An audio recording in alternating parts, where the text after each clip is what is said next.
But that wasn't all the tennis news to come out this weekend. Iga Swiatek, the four-time French Open champion, has now gone a full year without even reaching a final match. We've seen her really struggle this year, and now the former world #1 has fallen to #7 in the world. That's her worst ranking since 2020. In contrast, Lois Boisson was the tournament's Cinderella story. The French player made it all the way to the semifinals before losing to Gauff. And before this weekend, get this, she was ranked 361st in the world. Now she's 65th. That is the single largest jump, nearly 300 spots, by any player this century. She's also the first ever wild card to reach the women's singles semifinals at Roland Garros. And with this one tournament, Boisson quadrupled her career earnings. Congratulations to her. All right, we're turning now to some softball. On Friday, Texas made program history, winning its first ever national championship.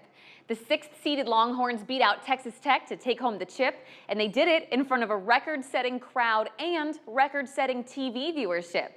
It's the SEC's first softball title in a decade.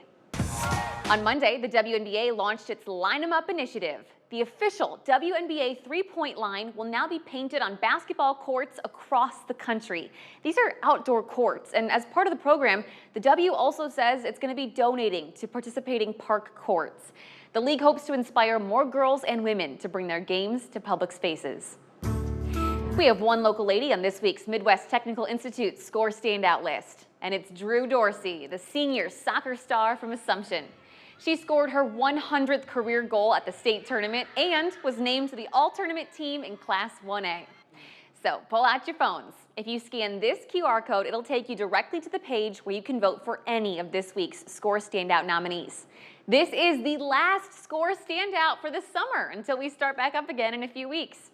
You have until tomorrow at noon to cast your vote. You can always find this on our homepage at WQAD.com. Each week's winner is featured on Off the Cuff. Finally tonight, there is a new owner in Indy. Carly Irsay Gordon is now the owner and CEO of the Colts football team. Her two sisters, Casey and Caitlin, will be sharing leadership roles as well.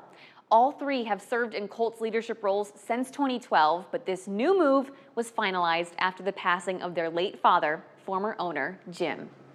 And that'll do it for this week's edition of Women in Sports.